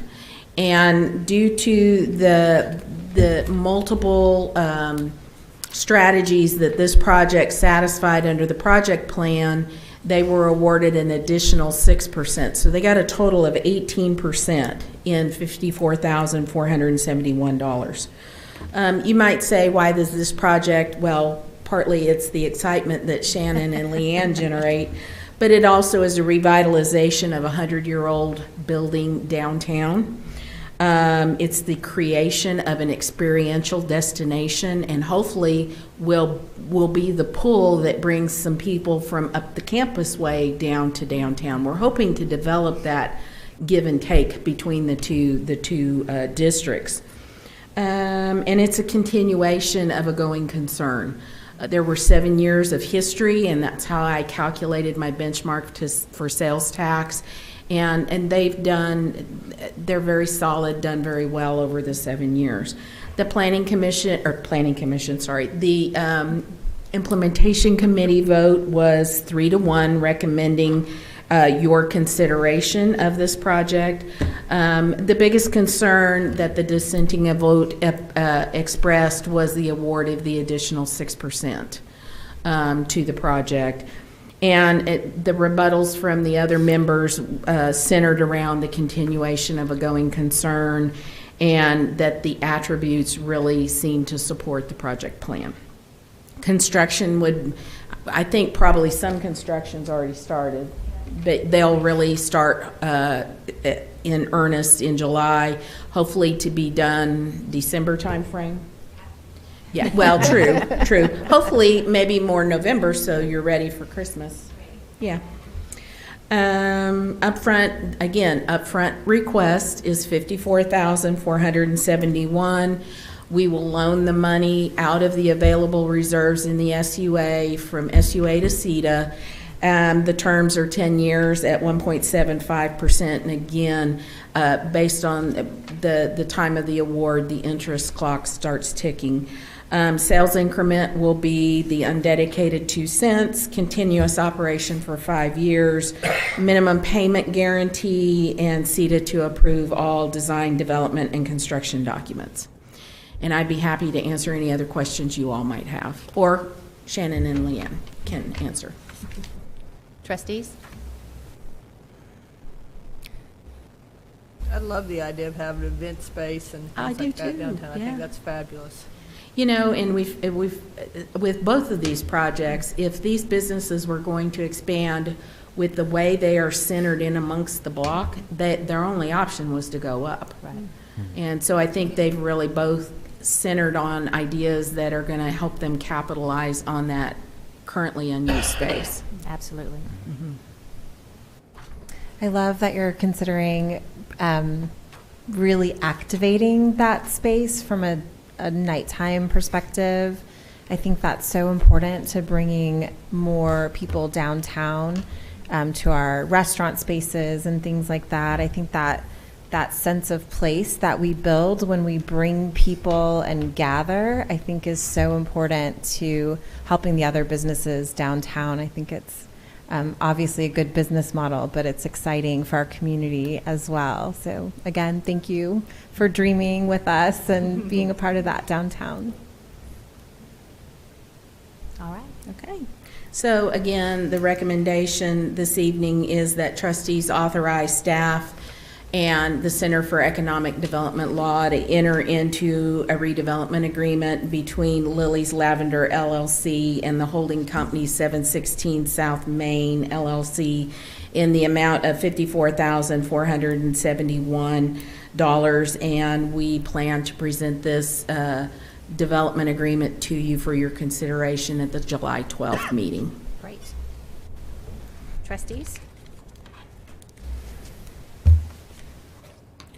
Motion to approve staff recommendations. Second. It's been moved and seconded to approve the motion. Please vote. With a vote of 4-0, that passes. I'm just smiling. Me too. Will we have events on Monday nights after Yeah. council meetings? Is that a possibility? With cookies and ice cream. Couldn't they meet at your, I guess they could. You guys could go meet at her event space, or you could meet at Justin. There you go. There we go. Okay, now to a more serious topic, because this has kind of been the fun part. Here's the serious side. And I kept stressing to you, up front, up front, up front. Okay, well, we need to talk about where we stop. Yep. Because your staff is getting very concerned that we're to that point. So I'm just going to kind of reiterate a little bit of history for you so that we can have that discussion, because tonight is just a discussion. And then we'll ask for direction and come back probably June 12th again. So our current commitments out of TIF number 3 is $2,882,500 from to the Stillwater Public Schools. I didn't say that right. $2,882,500 to Stillwater Public Schools for their public facilities. And it is our understanding that they're going to go out for bond election early 2023. So it could be 2024, early 2024, before they're really in need of this money. And again, your staff is in constant contact with the school district trying to gauge when that's going to happen so we can time it well. Everyman project still viable, and we have already advanced out of SUA into SEDA the $350,000 to fund that project up front. So that would bring your total to $3,232,500. With the addition of Campus Corner Creamery and Lily's Lavender, we now are at a proposed total of $3,436,971. So we're taking that money, more than likely, out of our reserves that we have in the SUA, and we're loaning it to SEDA to advance to the projects. The projects then will pay their property taxes and their sales tax, which will go into the TIF pot, and those payments go to make the note payment back to SUA. Okay, so it's kind of this circle. I do want to talk about TIF 4 because I think TIF 4 is, even though it's a separate TIF and it's one project within that TIF, I think it also is impactful because we have promised upfront funding to that project as well. So with Lakeview Landing LLC, we are committed to $6 million in development financing up front, an additional $250,000 in cash or in-kind, utility relocation work estimated at approximately $700,000. So to date, we have committed some sort of cash or in-kind service to the total of $6,950,000, so $7 million. How are we going to fund all of this? Well, Stillwater Public Schools, I think we've already kind of talked about it, that if we can get a big enough track record, and by 2024 we might have that we have a revenue stream that we can go to a bank and monetize and get the money up front, and then the TIF would just continue to make those note payments to the bank. Or we could do an interfund loan, just like we've talked about. The three projects that we have now in the downtown campus link, those have all been funded through what I call interfund loans from SUA to SEDA. And then Lakeview Landing, again, is going to be funded with money out of SUA to SEDA. So you can see we're grabbing the reserves out of SUA. Right now, our reserves are as follows. General fund sits at $11 million. Self-insurance fund is $1 million, which equates to the tort claim cap. And we consider that unavailable for loans at this point. The SUA has a total of $33 million in fund reserves, and that's spread out as follows. Electric, $15 million. Water, $11 million, wastewater, $6 million, and waste management, $1 million. And again, we do not consider waste management as a source of interfund loans at this point. So our current commitments, if you look back at all the numbers there, $9,436,971 of a total available reserve of $43 million is about 21.95%. So that's a fifth of what we've got there. There are pros and cons. The advantages to internal financing is it's easy because we will issue notes back and forth, but we don't have to go through a loan officer at a bank. We don't have to, fill out the paperwork, that kind of thing. It is mainly coming to you as the governing body and getting your approval. We're getting, at this point, a favorable interest rate, 1.75. I looked at the Fed rate yesterday, and it was still at 25 basis points. So it hovers right there. It is, by taking these funds and loaning to these entrepreneurs, we're investing in our community. And we're investing in our future economic growth. So some very positive reasons to do this. But there are disadvantages, and we want to be clear about that. We're converting a liquid asset to a non-liquid asset because a note receivable like this it's going to get repaid over time, so you just got to be patient. There are no call provisions with the note, or not with this note. There may be with some, but not these. And so it could potentially limit the city's ability to respond quickly to an emergency. Let's just say February didn't go quite the way it did, and maybe the Wartzillas didn't run the way we wanted them to, and we needed cash. It might not be there. It also, I think, establishes in entrepreneurs' minds the expectation that all TIF funding will be paid up front. And I don't think that's a realistic expectation at this juncture. And what happens if, because we are starting to experience periods of rising inflation, what happens if the interest rates take a big jump? Well, what was favorable now in 2 years could be, we're like crying in our beer because it didn't go our way. So pros and cons to think about, to consider.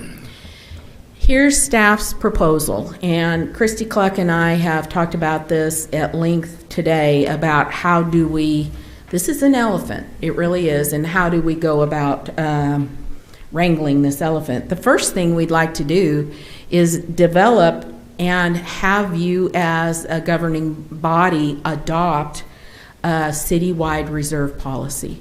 Christy has talked with us over the last couple of years about what best practices are for reserves. That's kind of where we've settled on some of these numbers, but we didn't formalize anything in the form of a policy. And so we really feel the need to do that. Included in this policy, we'd like to have criteria for interfund loans.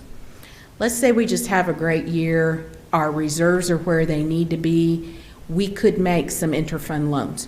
That would be decisions that are brought to either you as trustees or you as council, and then we could go forward. But we want to make sure that our reserves are protected. And secondly, we'd like to go back and review and update the Sua Transfer Policy. We've learned a lot about transfers, Christy and I, over the last few years. And remember in December when Christy came to you, I think as council, maybe as the SUA trustees as well, and said, we've got money in our budget that we don't project we're going to need. We want to reduce the transfer.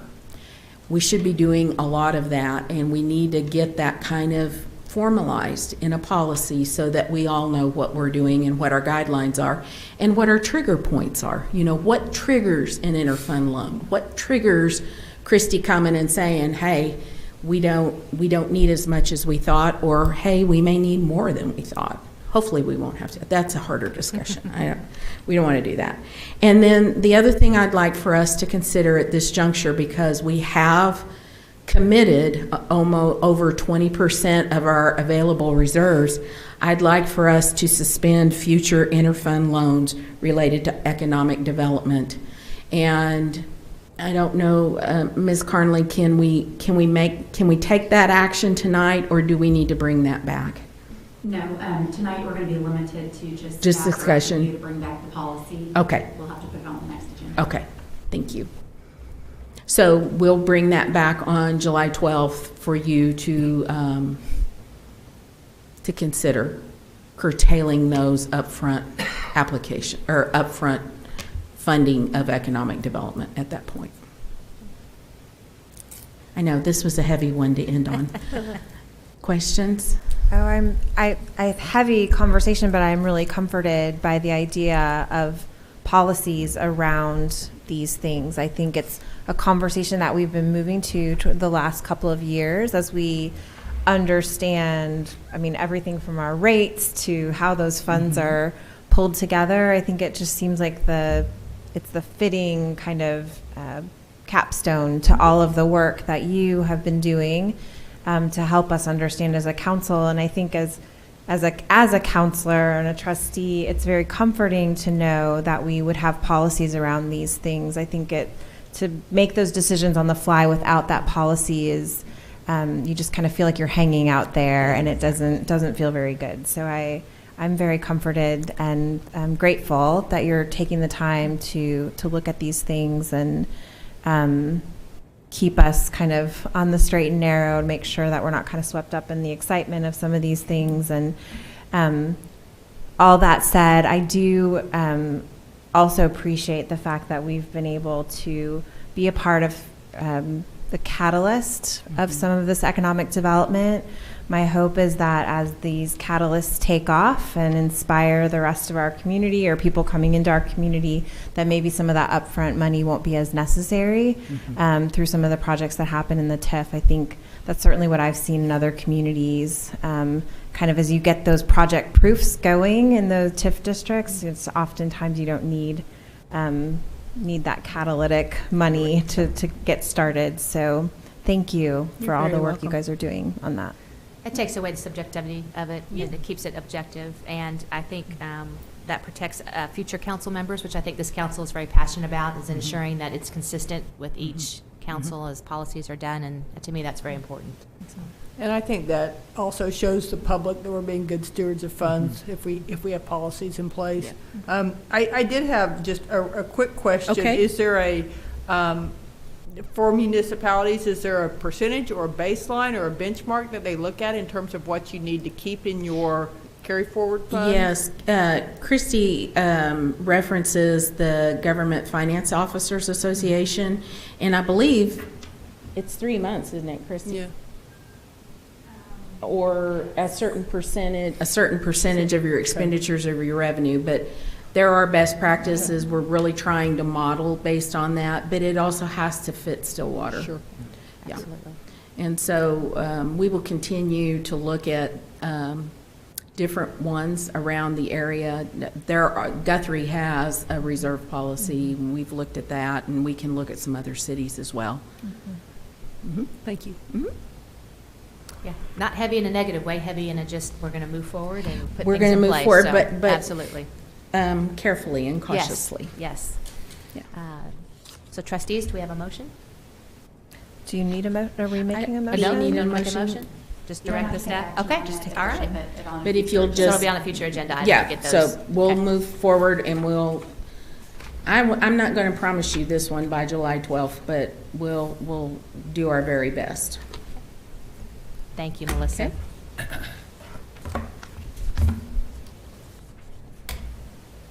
All right, reports from officers and boards. Nothing to report? No items, thank you. Trustees? Motion to adjourn? Motion to adjourn? Second. It's been moved and seconded to adjourn. Please vote. With a vote of 4-0, we are adjourned. Thanks very much. Way to go.